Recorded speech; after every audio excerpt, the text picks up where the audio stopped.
4, 3, 2, 1. Yes. Good afternoon, everybody. Good morning. Good morning. Hello. And if you could introduce yourself, please. Yeah. Hi, I'm Marc Mead. I work for Kent Teaching Solutions. We're a recruitment agency specialising in education staff in Kent. We work in primary, secondary and the SEN sector as well. So, yeah, we provide a lot of work for teachers and TAs and cover supervisors throughout the county. I would say you are the best teacher agency Thank you very much. in Kent. I will take that compliment very kindly. Thank you. And Ilgo really likes working for you guys. Good stuff. That's great to hear. So, good morning, everybody, or good afternoon, or good evening, depending from the time you are watching from. And today we have Marc Mead, partner at Kent Teaching Solutions. That's it. And your experience is really impressive.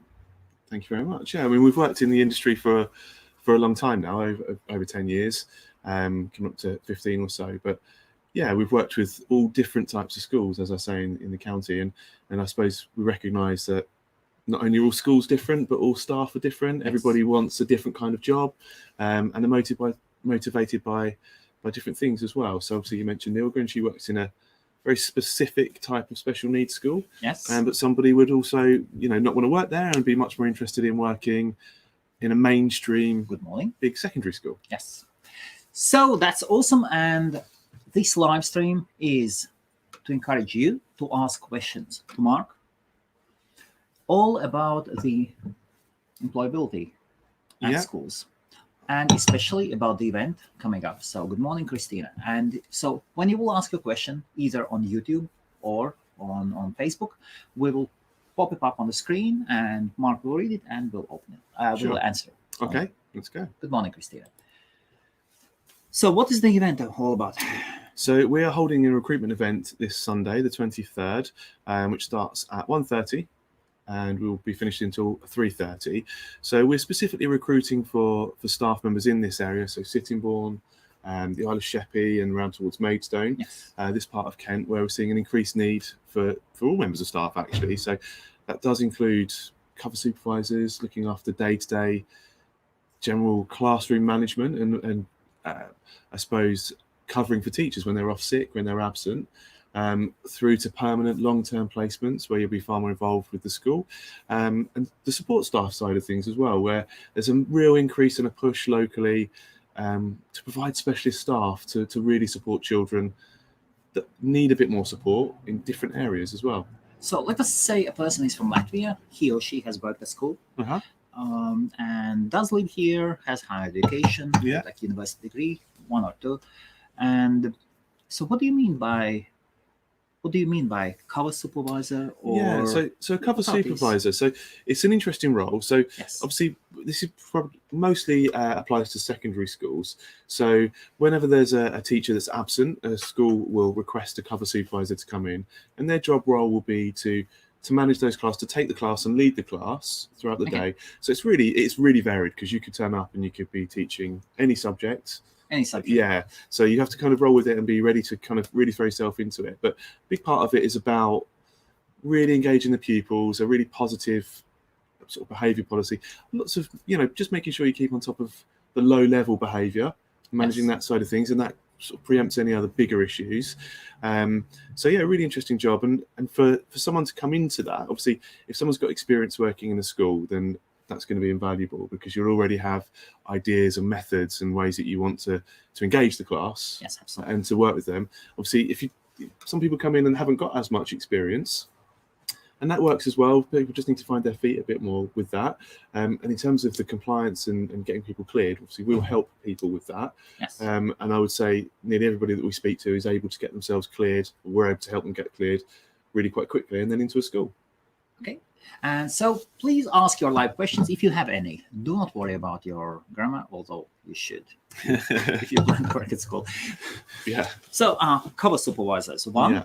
Yeah. Then there are support teachers, or Yeah, how do so you call them? the teaching assistants, Teaching or they've got assistants. various different names: support teachers, teaching assistants, learning support assistants, or LSAs. So there are lots of different names for them. But this would range from, I mean, if we looked at primary schools, an example would be a child might need some extra support. They might have a healthcare plan, and they'll need someone to come in, Okay. and they'll have a specific task to support that child, and it might be on an emotional level, it could be on an academic level, and again, what we're trying to do is tailor the people that we place to match with their skills, so that the school and the pupil gets the best support possible, but also the candidate gets the best experience possible, and that they get the most reward in terms of it's the job that they want to do.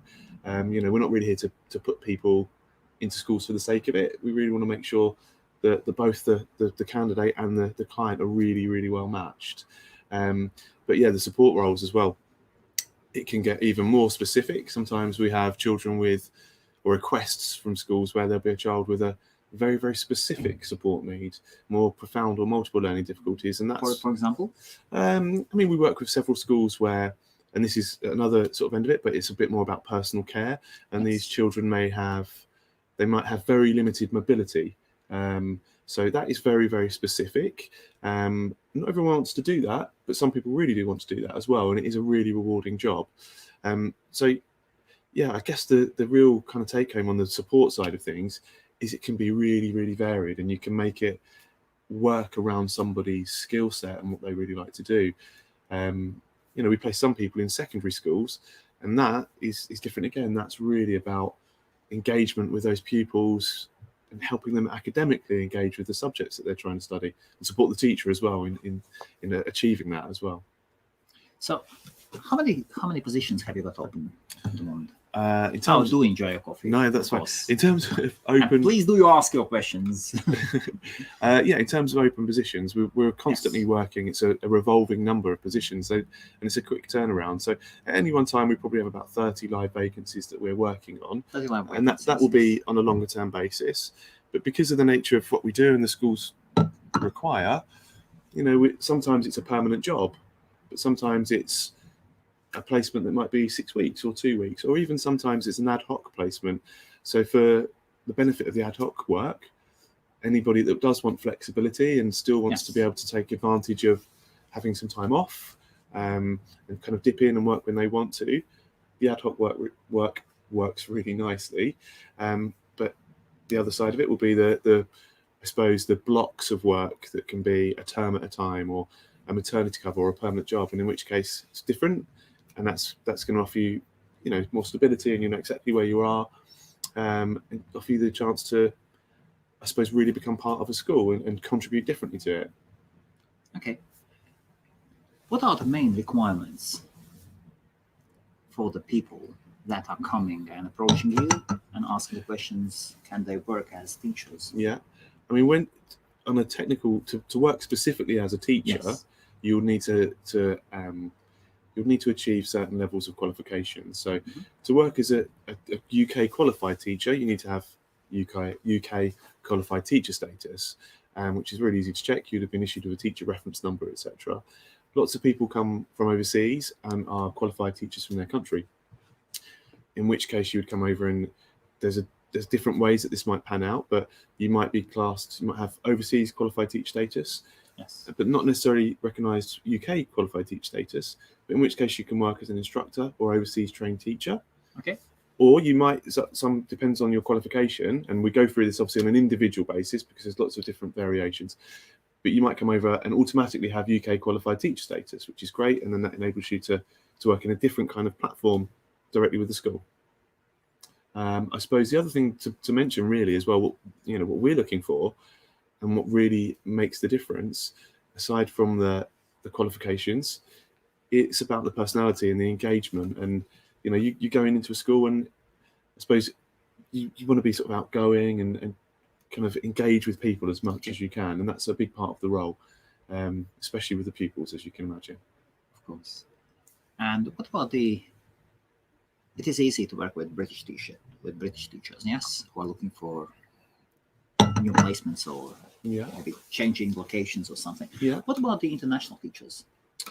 I think it's your experience with them. I think the only thing we have to be mindful of, and that catches people out actually sometimes people come over, and we have to ensure that if someone's been out of the country for 6 months or more in the last 6 years or 5 years, we have to make sure that we have seen or obtained the criminal clearance from the country they've been in. Yes. And it's so That is if the person has been out of the country for 6 months or more. 6 months or more. Yeah. Within the last 6 years. 6 years. Okay. Yeah. Now, and what happens, I've seen before, is sometimes, which is so much easier to get it when you're in the country you're in. And if people forget and then come back, you just need to make sure that we've got the process in place to go and to get that. And it is doable, but it's just easier if you've got it already. Okay. Okay. In Latvia, it is quite easy as well.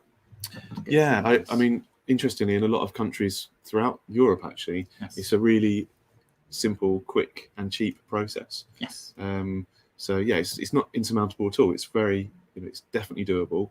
But it's just if you can kind of be proactive or you've got it ready, it speeds things up and you can get out to work a lot quicker. Yes. So let us say a person is from Latvia. Yeah. Let's say she has worked as a maths teacher. Yeah. And she's been living here for 7-8 years. Yeah. Something. Yeah. And now she hears our conversation and thinks, maybe I should come over. Yeah. So what would you suggest her to do? I would say definitely come over.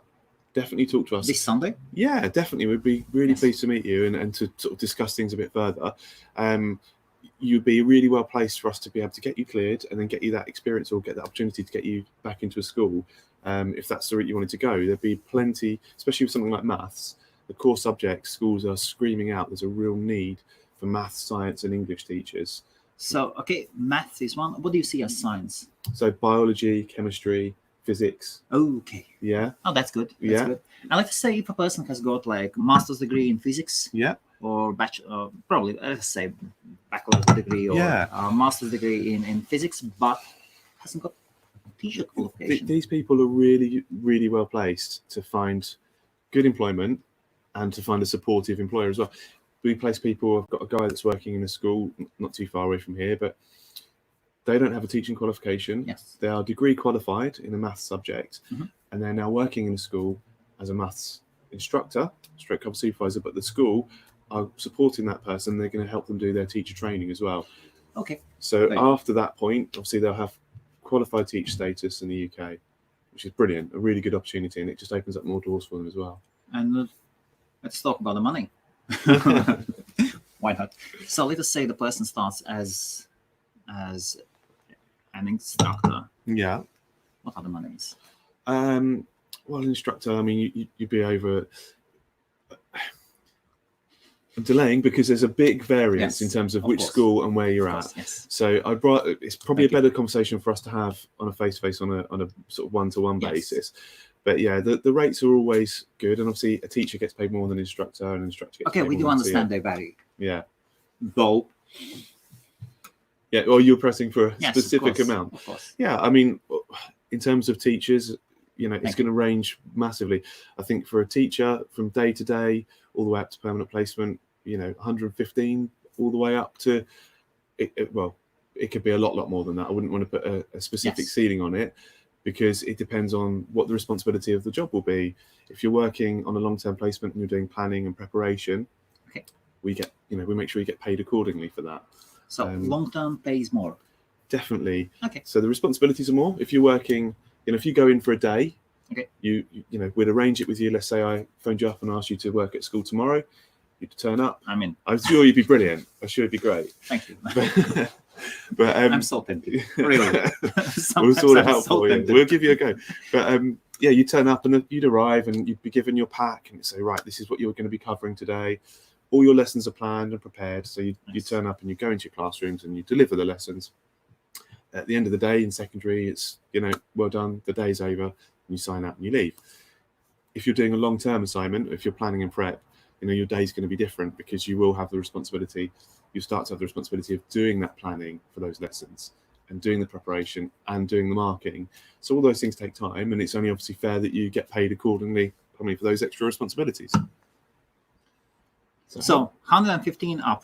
Yeah, I mean, that would be for the teacher. But let us say a person. So a person, bachelor's degree or bachelor's degree. What do you say?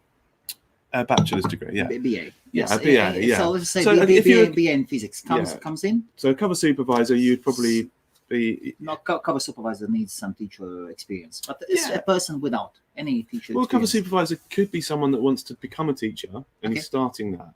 So those roles, I mean, you're looking, 80 up to 90, 100, that sort of figure. So, it is difficult to pin it down because it's going to depend on the school and what the role is. Okay. So yeah, it's probably not fair to put a rate out directly as broadly as that until we speak to people directly. And let us say you had some positions called support staff or something like that. Yeah. What are they? So the teaching assistant roles. Teachers assistants. Yeah, yes. What about their monies? Yeah, I mean that ranges. That's sort of, I suppose, £65 upwards, depending on what the role is and what you're doing. And I mentioned earlier, some people will be doing support staff, where you'll be going into.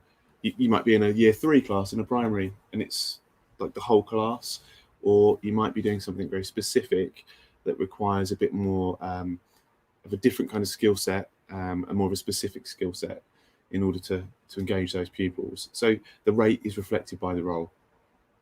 Okay. That's the answer to that one. And what are the top positions? The top positions? Yes. What the best ones. What is it? Well, the best paid ones, of course. Well, the best paid ones will always be the long-term posts. Yeah. If you're are those for teachers or? Yeah, I mean, because the teachers will get paid more than the cover supervisors, and the cover supervisors will get paid more than the TA roles. So the qualification will dictate in some ways what pay grade you're going to access to. Mm-hmm. But yeah, the best paid roles will always be those core subjects that are long term, or primary that are long term as well, where you're really involved in the school. It will always be that way, I would say. What are the times usually teachers work? Well, for supply, you'd arrive at the school for, if it's a day-to-day post, you'd arrive at the school for 8:20, something like that. 8:20. Yeah, it depends again on what the school's requirement is, and then you'd finish. If you're in a secondary school, you pretty much finish when the pupils finish. If you're doing day-to-day, if you're in primary, it'll be a bit longer because you need to mark some of the work. You need to mark the work that you've done at the end of the day, which is the difference mainly between the primary and the secondary. So the primary kids normally get out a bit earlier anyway. So your finish would be about 3:30-ish. A bit longer, obviously, with the primary, with a bit of marking on there. And then again, if you're part of a long-term assignment, you become more part of what the school's daily life is. So you do start to become involved in meetings and that kind of stuff. Yes. And again, that has a bearing on the pay rate. Oh, that's awesome. So from 8:30, let us say 8:15, till 3:30. Yeah, those sorts of hours. And it works a lot for people, obviously, that have got young families as well themselves, particularly the supply. In our case, it does help somebody. Really good. Yeah, and it's really hard, isn't it, to try and find work that fits around absolutely childcare and vice versa. So yeah, if lots of people have children that they can drop off at 8 and then they can get over to a school, and then they can be back in a decent time as well. So yeah, it's really popular. I think we see a lot of teachers go into supply because they really enjoy having a bit of flexibility and then stepping away from all those extra responsibilities for a while and still want to teach and enjoy that side of it. It's quite a difficult job to move away from and find something as rewarding, I imagine, because there's not really much that compares, is there, to being a teacher, engaging directly with a group of learners and pupils every day. Absolutely. Yeah. So, and it gives people that chance, doesn't it, to come in and enjoy it and engage with kids and impart knowledge and teach, but to take a bit of the responsibilities away. And then those same people sometimes then have 6 months down the line think, I'm really ready to now take on another solid role and really throw myself into a school, in which case obviously we can help with that side of it as well. And what about the holidays? Holidays, yeah. Yes, when the schools are closed. Yeah, I mean, the main holidays, obviously, the next one, it's half term now with the February half term, which is lovely.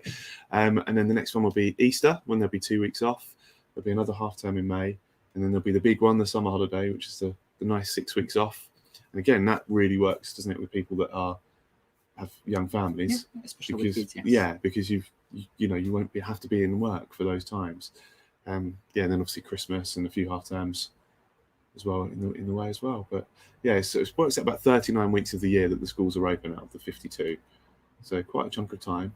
Okay. What is your experience with international teachers? What are the main difficulties? How is their English usually good enough or not? I think, we mentioned earlier about the criminal clearances from overseas. Yes. But I think in terms of English. That is a really like valid point, because a big and we have to bring it up. We have to bring it up. Such a huge part of the job is communication. Absolutely. Whether that's to your peers or whether it's to pupils. So you have to be able to engage with them. And I think, the language skills need to be there. Otherwise, it's almost like trying to do the job with, one hand tied behind your back, because that's a tool, isn't it? Communication is a tool. And if you've got, the language skills, then it's fine. I mean, to be honest, most people really do have good English skills, which is great. So it doesn't really become a problem. And I find most people that do want to work and have chosen to take this route obviously have, at that point, have confidence and have the language skills to be able to do it anyway. So yeah, I think that is a really good point that you make, though, because it can be difficult to engage, can't it? If you haven't still, got the again, there skills. are some special needs schools. Yeah. Do they require the same level of English, or maybe somebody who is not as, many people are not confident enough? So I know what you mean with this. Yes. I mean, there are schools where maybe. Yeah, I mean, there's a client or two that we work with there where it's very specialised, and the requirements. It is an education establishment, but there's also an element of care to that. So that is about these pupils will have profound multiple learning difficulties. So they are, they need a lot of support, and part of that will be the personal care. So it is a different. You obviously need to be able to communicate, but it's not the same. It's not like you're going to have to sit there and help a child work through an English assignment and work out. You know what I'm saying? Oh, with that. absolutely, yeah. yes. So in that role, the language skills are not so not such a necessity, but you definitely still obviously need to be able to communicate, and it's like for all around you and including yourself as well. Okay. A different question. Yeah. Well, you probably haven't heard this one before. We have quite a lot of teachers from music schools who have been teaching, like Latvians, who have been teaching musics, and they've got their degrees in musics, and they work usually ordinary jobs over here. Yeah. Hotels, usually bars, something like that. What are the positions for people with these degrees? Arts, musics. There are opportunities if you want to pursue that. Yes. If you want to specifically pursue those subjects in a school, there will be opportunities, but we need to be realistic about how quickly those opportunities will arrive. Yes.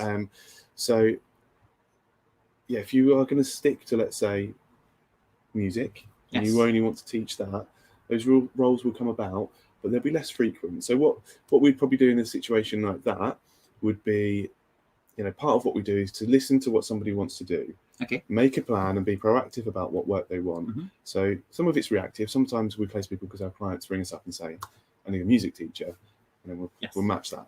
Okay. But sometimes it's the other way, and we sit down, and I could sit down with someone like yourself, and you could say, right, I just want to teach music in these areas, in these types of schools. This is what I've done. This is my experience. This is how I feel I can add value.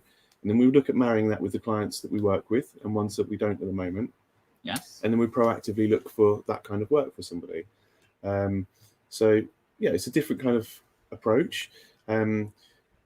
Those experiences as well, we've often spoken to people that teach music, and they've made really good people that can go in and do cover supervisor work because they're used to communicating in a way of like imparting knowledge, teaching somebody, and they have kind of the building blocks to be able to go into a classroom and then do the cover type roles. Of course. Yeah, they've got that basis really. That's it. They've got the platform to work off of. But it's really, and that's something else you just said interestingly about people working in different industries. Yes. But obviously, you talk to people when you're out and about, and there are people locally that I've spoken to that, there's a lady in a coffee shop quite local to here in Maidstone who speak to all the time, and then we just got talking, and she's like, oh yeah, I'm a teacher from Poland, I think it was. She was where she'd been. Yes. Yeah, and as we got talking, and you think, okay, yeah, and so it was interesting because she sort of didn't really know where to start, I think, in terms of. That's absolutely the case, and this is the reason. This is the reason why we have this conversation. Yes, please carry on. And there is somebody saying in Latvian, "Good afternoon, gents." Yes. Yeah, that's it, and I think I can see what it'd be like as well. So where do you start? Where do you go in terms of applying? Exactly. And I think what really helps some people, our job is to find people jobs. Yes. So we do it all day, every day. So there's a bit of reassurance that you've got someone on your side that is looking to find you the right kind of work that will work for you, and open doors as well. And what did she say that? So you started talking to her. Yeah, we were just chatting as you do. Yes. We just chat. But of course. yeah, no, she was just chatting, and she said, yeah, she'd come over here, and she had the teaching qualification, and not really sort of.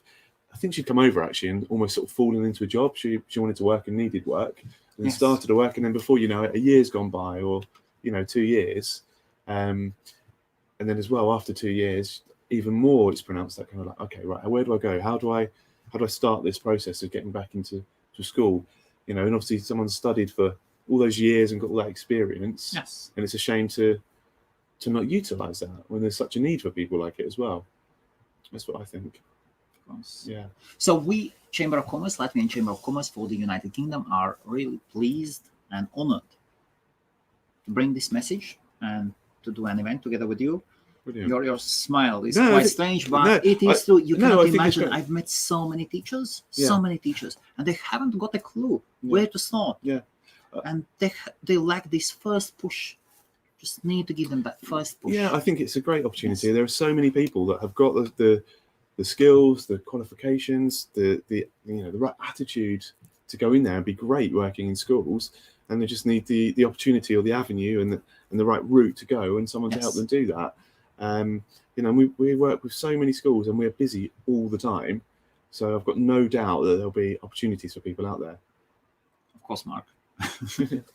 So, Mark, yes. Now another question. Yeah. What about the Brexit? Okay. Let us get on to that one. Yeah. Let us say a person has come 3 months ago. Yeah. So is it as easy to get into the job as for a person who has lived here for 10 years? At the moment, there's no difference. There's no difference. No, at the moment, nothing's actually changed in terms of being able to get someone straight out to work. As long as they come over and they've got right to work in the UK, and they've got criminal clearance checks that we need to get references as well. What do you understand by right to work? So, effectively, if you've got national insurance number, then you're cleared to work. That's it. Yeah, we would need everybody that we meet. We'll go through compliance, and we'll vet and make sure that we've got due diligence and we've got a duty of care. We're members of what's called the REC, it's the Recruitment Employment Confederation. So we're held to the highest standards about compliance, and that includes right to work. We'd need Group 1 ID, which would be effectively a passport or a birth certificate or driving license. We need 2 proofs of address for everybody. And then we need proof of national insurance as well. Yes. And that can be in many forms, cards, letters, etc. Sometimes I think they're printed on the back of some permits as well, or ID cards. So, and again, we go through it with everybody. But yeah, at the moment in terms of Brexit, there's nothing's changed in terms of what we have to do to get someone cleared. Okay, that's good. I feel quite relaxed about it in some ways, because or maybe this is the last chance to catch the train. Well, maybe to jump into a train before it is leaving. Who knows? We just deal with it as it comes, don't we? We haven't got a crystal ball to know exactly how that's going to pan out. Okay. Then the next questions. And good afternoon. Or it is still it is afternoon already. So good afternoon. You are most welcome to ask your questions to Marc Mead. Please do. Yeah. Senior expert and partner We'll take that, at the best Kent teacher agency, Kent Teaching Solution. I would say so. Thank you. Mark, I know one lady, she's considering to come over from Midlands. Okay. For this event. From where, sorry? From Midlands. Okay. So what would you say about teachers, as they would come, let us say, not from Kent. Okay. What would you say to them? Well, obviously, we only deal in Kent. We only work in the Kent area. So we're only ever going to find work in the Kent area. So if you're already looking to move to Kent, that's great. Some people are just outside of where we are. Yes. And it's quite easy to come in. I mean, look, we will happily talk to anyone. If someone's really considering coming over, do you know what I'd suggest? Give us a call. We can chat about things first to just, make sure that this is the right sort of thing for you. I mean, we're really keen to discuss anything. If someone wants to move to this area, it's an interesting one because people do relocate all the time.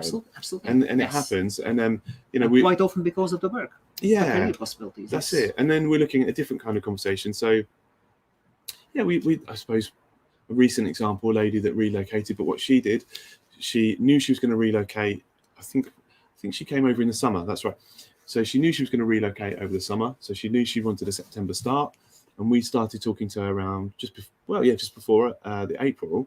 Yes. We met her, but we knew what the plan would be. So what we did, we started to coordinate interviews for her in schools in Kent because she was definitely going to be moving. Okay. And then we arranged a couple of days where she came down and she did maybe 2 or 3 interviews in a day, and she got offered a job. And then it meant that she knew where she was going to be starting in September work-wise, Okay. and where she was going to be living because she'd already sorted that out.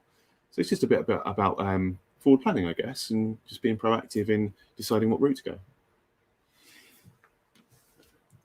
Okay. So there are not really many questions. That's fine.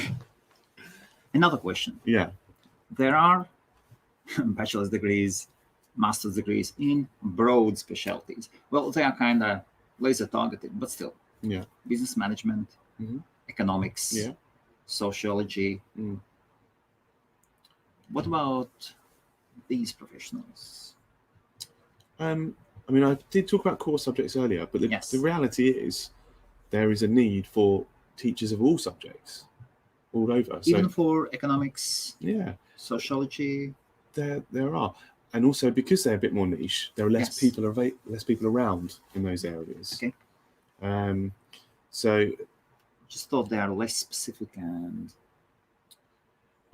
those people have got 2 ways to go. They can go and do the general work. Yes. They can still go into that field. But if they want to stay in their subject specialism, if they want to teach economics or sociology, picking those 2 subjects, we do get asked for it. And the reality is there's not, 60 sociology teachers around ready to jump into those jobs. Okay. So if you do have a specialist subject, it does give you that opportunity. It opens a door for you, and that opportunities arise all the time that we can put people in to do that. And having that subject knowledge, see, that's really valuable to a school to come in and be able to talk specifically about your subject. That most people are passionate, aren't they, about the subjects that they've studied, and that comes across in a classroom as well. Some. But yeah, you'd hope so. Yeah, no, but that's right. Yes. But and even if they haven't, but the reality is that the knowledge is there, isn't it? To have someone that's degree qualified in a subject. Yes. They put in their years. Yes. Yeah, and I've been there as a pupil as well. When you talk by someone that really knows about their subject, it's different. It's far more engaging. And as a pupil, if you want to learn and you've got someone that's got all that info, they're really, really valuable. Okay, so let us say higher education. Once you have your university degree, that's it. Grab your passport, national insurance number for starters. Yeah. That's and just come in. Yeah, that's it. So what we'll do on Sunday, we'll obviously talk a bit more about us and talk a bit more about the role and about the process. We'll get some paperwork ready just for people so we can get stuff pre-vetted. And then I would say that what we'll want to do then is once everyone's decided and agreed where they want to go, we'll then arrange further meetings to fully clear your file, because it will take a while. We want to actually sit down and discuss every opportunity with people and make sure that you know us and we know you, because we'll have a much better chance of getting people the jobs that they want when we've got that relationship as well, rather than we're not the sort of agency that just does it. We're not just mill through the paperwork and then just put people out to schools. It's not fair on the schools and it's not fair on the candidates. So we want to make sure that we know you and that we really match your requirements to what schools' requirements are. So this Sunday, February the 23rd, Sittingbourne Theatre. That's it. Open event. No obligations, nothing. Just come in, or do not take any paperwork with you. That's fine as well. Yeah, I mean, what we're going to do, we'll get everyone set up and we'll have some paperwork for people to go through. Okay. But yeah, we'll arrange meetings from there. Yes. Yeah. and then you'll have a meeting, or yes. Yeah, and that's we'll it. see. Because we'll need to. It will, like I say, there'll be a process that will go through to get all the vetting done Yes. and completed, so we can get everyone out to work. So we would say, give yourself a chance. Yeah, absolutely. That we'd be really pleased to meet people and talk it through. And obviously, any questions that anyone's got now or at the time, please Yes. just go through them then. Yeah, it'd be great to see people. And then we'll be back probably tomorrow or day after tomorrow with another half an hour live, probably with Gary. Okay. And we'll keep pushing. We need to get that event as packed as possible. That's it. Brilliant. Thank you very much. Thank you, Marc Mead. And what's the best way to reach you? Yeah, I mean, I'll give you our number, which is 01622 804025. That number again is 01622 804025. Or kentteachingsolutions.com. That's it. Or Facebook page, Kent Teaching Solutions as well. That's it. You can find us on there as well, and you can direct message us there. Fantastic. Brilliant. Thank you, and see you on Sunday. Thank you very much.